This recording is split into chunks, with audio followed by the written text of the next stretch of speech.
Hi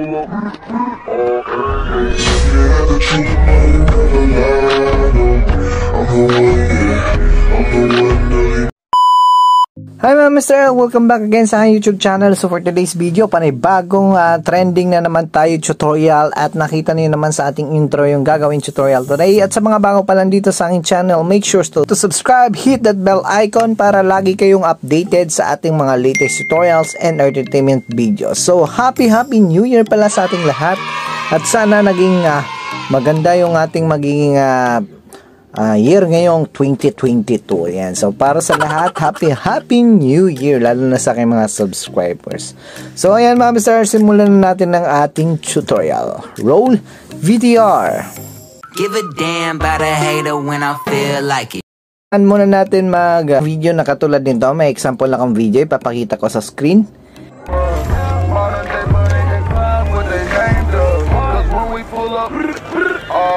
Yan mga Mr. L, kailangan nyo munang gumawa ng video niyan sa TikTok. Music na ginamit niya, maglalagay na lang din ako ng link sa description box para doon ma-extract niyo or magamit niyo yung para doon sa ating tutorial. Okay? So next naman mga Mr. L is kailangan natin mag-download ng BSCO na application. So dalawang application ang gagamitin natin, yung BSCO and yung CapCut. Okay, so punta lang tayo sa Play Store, hanapin nyo lang yung BSCO. Ayan. So sa akin naka-install na yan, i-open lang natin yan. So yan mga Mr. L, so dito pagkatapos yan, nandito na tayo sa BSCO natin. So dito tayo sa Plus Studio, at may makikita tayong plus button dito. So dito, i-add lang natin or export natin yung video na kailangan natin i-slow-mo. So itong application nito, ito yung pinakamagandang application for slow motion. Okay, so plus lang tayo. Then hanapin nyo yung video na gusto nyo yung slow-mo. Export nyo lang yan. Ayan, so nandito na, nasa gilid. Kasi yung isa is na-slow-mo na yan. So click lang natin yan. Ayan, so kapag nagkulay puti na yung gilid yan, punta naman tayo dito, hanapin nyo ito dito sa baba. Ayan, so click nyo lang yan. Ayan. So ito yung i-edit natin mga Mr. L. Ayan, so wala siyang slow-mo. Ang gagawin nyo, pupunta kayo dito sa tools. Ayan. Then speed. Ayan. Then pagkatapos yung mga Mr. L, i-drag nyo lang to, itong line na yan. Tsaka ito kung saan banda nyo mag-start pag slow-mo. Okay, adjust nyo lang. So dito natin ilalagay natin yung slow-mo. Ayan, ganyan ganda. Ayan.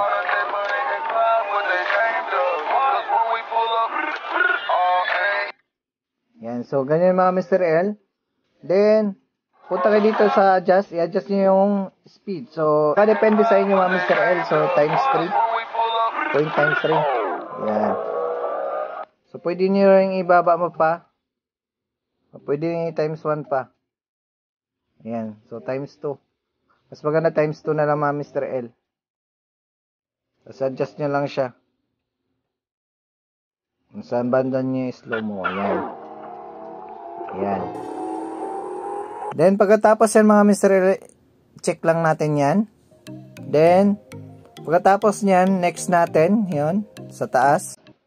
Then, save natin. Yan.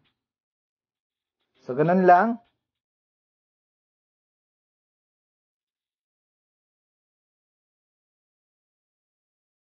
Tapos natin na save, punta naman tayo sa ating CapCut application. Yan, CapCut. Then, punta tayo dito. New project lang tayo mga Mr. L. Ayan. Then, ninyo yung video na inedit natin sa BSCO. Yung meron siyang ano. So, ito yun. Ayan. So, naka-slow mo na siya. Ayan. Then, pagkatapos yun mga Mr. L, add audio tayo. Then, extracted. So, maghanap kayo ng audio na para doon. Yan, so nakapag-extract na tayo ng music mga Mr. L. Then dito, kailangan nyo i-mute muna to sa gilid. Mute yan para hindi masali. Then, ipi-play lang natin ng konti.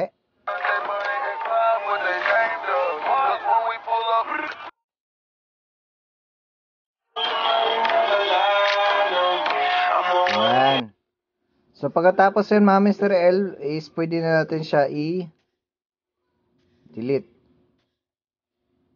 Yung dito sa dulo. Yan. So, make sure na mas maganda talaga yung ano ninyo, mga Mr. L, or mas mahaba pa. Yung smooth talaga. Yan. So, pagkatapos yan, mga Mr. L, delete lang natin yung sobra. Then, delete natin yung ending. At, save na natin. 1080p, tapos 60 frame per second para mas malinaw. Export lang natin.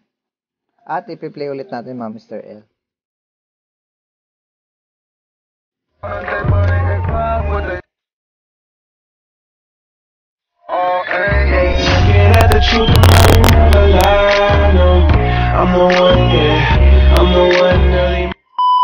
Mga Mr. L, napaka-basic lang gawin yung ating trending ngayong tutorial, and I hope na nagustuhan ninyo at ang ating tutorial, and don't forget to like, share, and subscribe to my channel para lagi kayong updated sa ating mga latest tutorials and entertainment videos. So muli, Happy New Year sa ating lahat, at thank you for watching. Bye!